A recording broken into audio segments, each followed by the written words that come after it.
Bienvenue sur ma chaîne YouTube SZ Miniature, une chaîne dédiée au montage et à la mise en peinture de figurines historiques. Cette seconde vidéo, pour la mise en peinture du manteau, on va se concentrer sur la texture et apporter cette texture laine au plus proche de la réalité. Pour ma part, étant donné que c'est la première fois que je réalise ce type de texture, on va plutôt parler d'un test de deux techniques qu'on va parcourir ensemble et au final apporter une préconisation ou un conseil. Ce qui est certain, quelle que soit l'une ou l'autre des techniques que je vais vous présenter, un seul point commun, patience.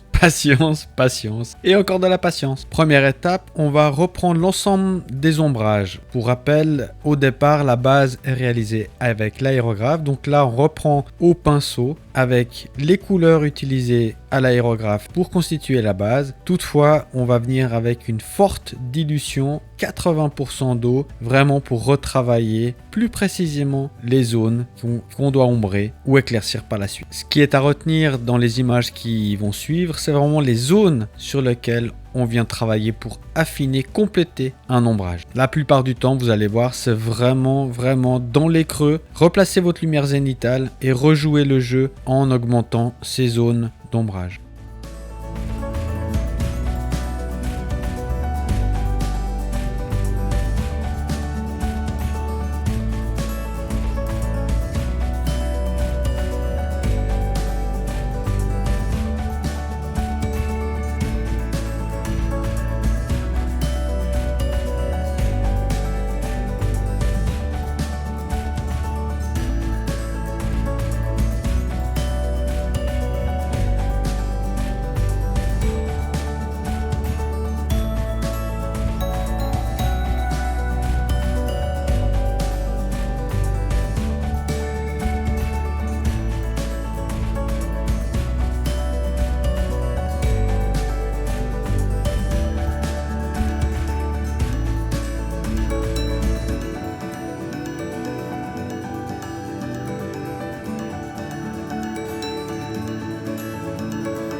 On poursuit avec la reprise des éclaircies, le même principe, une peinture extrêmement diluée à 80% et on vient retravailler très finement les zones à éclaircir, tout en repartant de l'effet zénithal réalisé à la base.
Pour cette troisième étape, on arrive au cœur de l'application de la texture avec une toute première technique au pinceau. La technique, elle s'appelle stippling. On trouve plein d'informations sur internet, des tutoriels et je vous conseille vivement d'aller voir ce que font les autres artistes. Ceci dit, là on va reprendre les couleurs de base sans dilution avec un très bon pinceau, avec un bon réservoir pour pouvoir travailler longtemps et on vient réappliquer les couleurs de base comme posé à l'aérographe, mais à ce moment-là, tout en pixels, vraiment en petits points sur l'ensemble de la figurine. Les principes, selon ma compréhension, si on veut utiliser que du noir pour dessiner une sphère avec de la lumière, on va rapprocher les petits points dans les zones foncées et on va espacer les petits points dans les zones claires, voire à certains endroits, ne pas mettre de petits points noirs. Seconde étape, c'est l'utilisation avec de la couleur, sans se préoccuper des zones claires et des zones foncées. Chaque couleur qu'on va appliquer, chaque zone qu'on veut peindre, on prend une couleur donnée et là on fait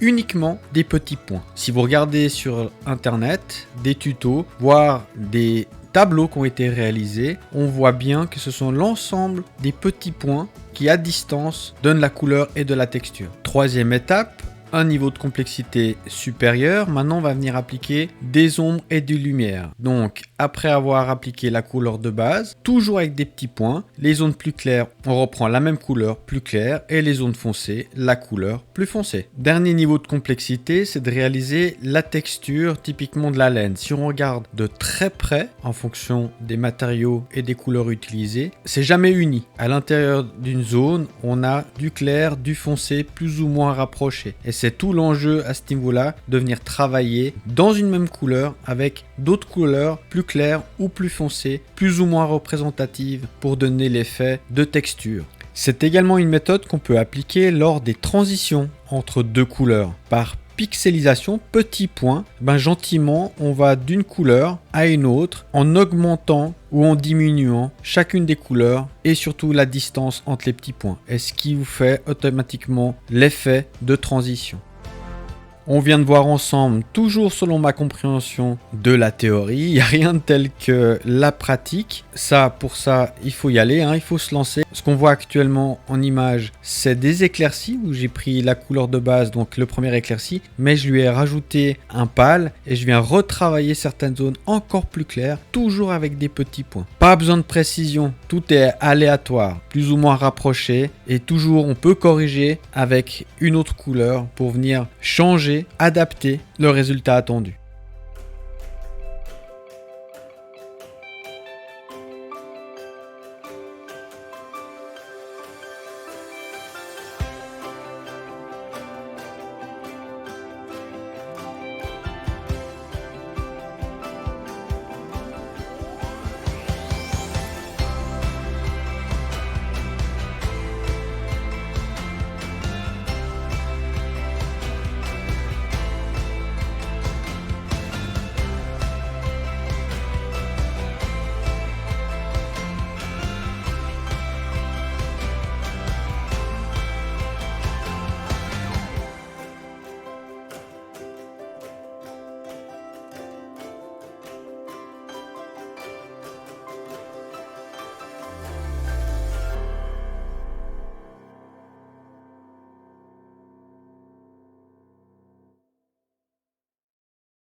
Comme je l'ai dit, c'est une expérience aujourd'hui que j'ai réalisée pour la première fois et là je me suis dit qu'on pouvait peut-être essayer la technique de l'éponge. C'est ce que je vous propose. Donc une éponge, bien choisir la granularité, la texture de l'éponge et au lieu d'appliquer au pinceau sur les zones, venir travailler avec une petite éponge, le même principe. Bien choisir l'éponge, bien faire des petits tests sur une surface plate en plastique, bien une fois que l'éponge a été imprégnée de peinture, tapoter sur un papier ménage pour que vraiment il reste un minimum de peinture sur l'éponge et puis bien également choisir une éponge assez fine pour la zone de travail, quitte à couper un peu pour qu'elle ait une petite pointe, un peu comme un pinceau. J'ai également découvert des pinceaux qui étaient dédiés à cette technique là. Franchement, je sais pas ce que ça vaut. Si vous avez un retour, si vous voulez essayer, libre à vous. En l'occurrence, moi je l'ai pas fait.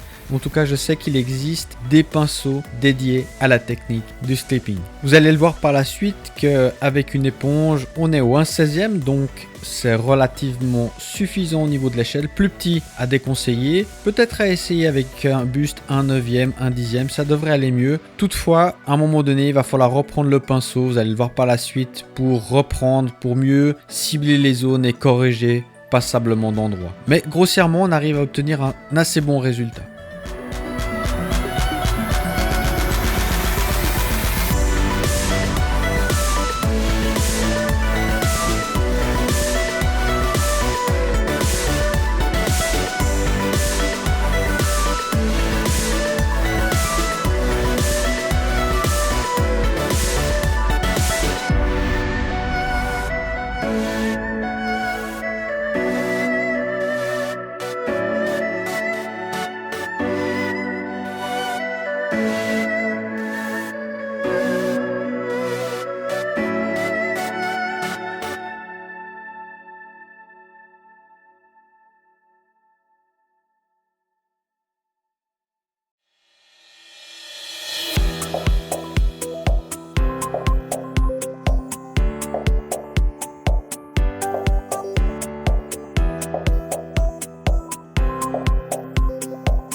Je vais venir terminer avec l'étape 5 qui est le surlignage. Pour ceux qui me suivent, vous savez très bien que c'est une étape que j'apprécie tout particulièrement pour mettre en valeur les pièces, les reliefs, les creux, les contours. Donc là j'utilise un dark brown, toujours un excellent pinceau, bien chargé au niveau de son réservoir pour travailler sur la longueur. Et on y va, on dessine tous les contours.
On arrive bientôt au terme de cette vidéo. On va parler d'une expérience, un partage d'expérience plutôt qu'un tutoriel avec deux techniques pour reproduire cette texture de la laine. Donc une technique au pinceau, une technique à l'éponge dont on doit souvent reprendre un petit peu le pinceau. Je dirais que au final, on travaille au pinceau. On gagne pas forcément beaucoup de temps avec l'éponge. Ceci dit, c'est une bonne expérience et pourquoi pas voir ce que ça donne sur un buste ou un 10e ou un 9e. Technique favorable au pinceau, beaucoup de patience à exercer, à pratiquer pour améliorer la qualité.